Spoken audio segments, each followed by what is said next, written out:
जो हमारी चिंतन शक्ति है, हमारी मनन शक्ति है, इसको लेकर हमारी सृजनशीलता, सृजनात्मकता, और विद्यार्थियों में सृजनशील बालक होते हैं। हमारे बालक बहुत सारे ऐसे हैं जो सृजनशील होते हैं। अच्छा, इसी को लेकर एक वाक्य मैं आपको सुनाता हूं। जीवन में बहुत सारी चीजें ऐसी घटित होती हैं, बहुत सारी बातें ऐसी घटित होती हैं, और हम उन घटनाओं से इतने बड़े दुखी हो जाते हैं, पीड़ित हो जाते हैं कि बार बार वो घटनाएं हमें याद आती हैं। क्योंकि दोस्तों पता है, लाइफ है, जीवन है, और लंबा समय रहा है, तो बहुत सारी ऐसी चीजें हुई हैं आपकी लाइफ में भी जिन चीजों ने आपको झकझोर भी किया है।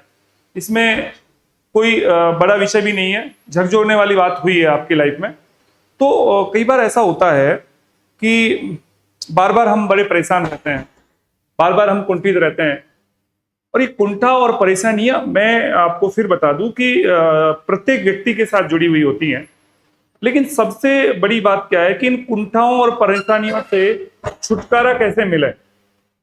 जो ये पीड़ाएं हमारे मस्तिष्क में चलता रहता है, ये द्वंद्व हमारे मस्तिष्क में चलता रहता है, तो इस द्वंद्व से छुटकारा कैसे मिले। तो दरअसल में क्या है कि एक लड़का होता है, वो बड़ा परेशान रहता है, घर में पीड़ित है, उसके माँ बाप सब पीड़ित रहते हैं, उससे बड़े परेशान रहते हैं।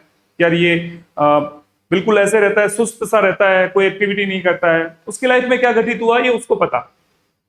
तो दरअसल में घर वाले दरअसल में परेशान हो जाते हैं, और घर वाले जब परेशान हो जाते हैं ना, तो स्थिति ऐसी आती है कि अपन गांव में होते हैं, अपन पूजा निकलवाते हैं, देवी देवताओं के पास जाते हैं। किसी के देवी देवता आ रहे हैं तो वहां पे जाते हैं, पूजा निकलवाना कहते हैं उसको।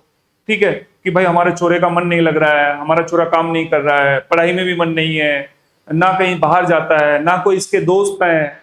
और ऐसा आपके साथ भी हुआ होगा, ऐसा नहीं है कि कई बार आपके साथ भी ऐसी चीजें बन जाती हैं।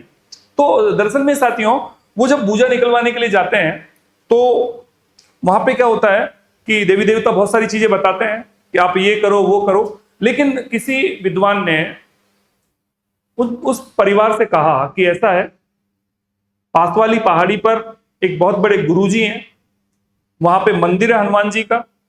उस हनुमान जी के मंदिर में गुरुजी रहते हैं, बड़े विद्वान आदमी हैं, बड़े तपस्वी आदमी हैं। एक बार हमारे कहने से आप वहां पर भी चले जाएं। उस परिवार के लोग उस बच्चे को लेकर गुरुजी के पास जाते हैं पहाड़ी पर। पहाड़ी पर गुरुजी, अब हनुमान जी का मंदिर है, आराम से वहां पर मंदिर में बालाजी की तपस्या कर रहे हैं, भगवान की भक्ति कर रहे हैं। और जैसे ही बड़े साधु थे, बड़े तपस्वी थे, उनके चेहरे पर बड़ा तेज चमक रहा था, ललाट पर, मस्तिष्क पर बड़ा तेज था, ओज था, जिसको अपन ओरा कह सकते हैं, जबरदस्त। सारे परिवार वाले जाते हैं और गुरुजी के ढोक देते हैं कि गुरुजी ये लड़का है और बड़ा परेशान है, बड़ा कुंठित है, बड़ा पीड़ित है, इसका इलाज करो। गुरुजी ने कहा ठीक है, आप सब घर जाओ। गुरुजी ने उन सबको घर भेज दिया। उस लड़के को अपने पास रखा और अपने पास रखकर उस लड़के को बैठने से कहा कि बेटा आप बैठिए। और गुरुजी बाहर बैठकर उसको बिठाकर अंदर अपने शयन कक्ष में चले जाते हैं, और आराम से लगभग आधे घंटे बाद शयन कक्ष से बाहर आते हैं। लड़का तिलमिला सा भी जाता है, बैठा भी रहता है। लेकिन गुरुजी अपने कक्ष से क्या लेकर आते हैं? एक पानी से भरा हुआ गिलास लेकर आते हैं। क्या लेकर आते हैं? एक पानी से भरा हुआ गिलास लेकर आते हैं। और अब दोस्तों, गुरुजी ने वो गिलास उस बालक को दे दिया कि बेटा ये गिलास अपने हाथ में पकड़ो। बच्चे ने गिलास को हाथ में पकड़ा। लगातार 10 मिनट हो गई, 15 मिनट हो गई, लगातार पकड़ते रहा। तब गुरुजी ने बच्चे से पूछा कि बेटा कुछ महसूस हुआ?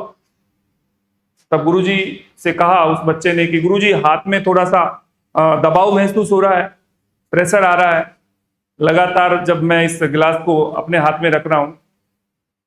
तो इस बात से आपको कुछ पता चला?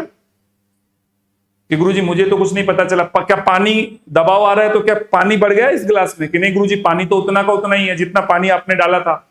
लेकिन 15 से 20 मिनट होने के कारण और लगातार मैं गिलास इसको पकड़ रहा हूं तो मेरे हाथ में झुंझुनाहट सी हो रही है, मेरे हाथ में ऐसा लग रहा है जैसे दबाव आ रहा हो, प्रेशर आ रहा हो। तो गुरुजी ने फिर बच्चे को समझाया, ठीक इसी तरह जो मन की कुंठाएं आपके अंदर है, मन की पीड़ाएं आपके अंदर हैं, इन कुंठाओं को, इन पीड़ाओं को अगर बात की जाती है अगर आप लगातार अपने मस्तिष्क में बिठाकर रखोगे तो मेरे प्यारे दोस्त, मेरे प्यारे बेटे, ये पीड़ाएं, ये कुंठाएं आदमी को भी झकझोर रख देती हैं।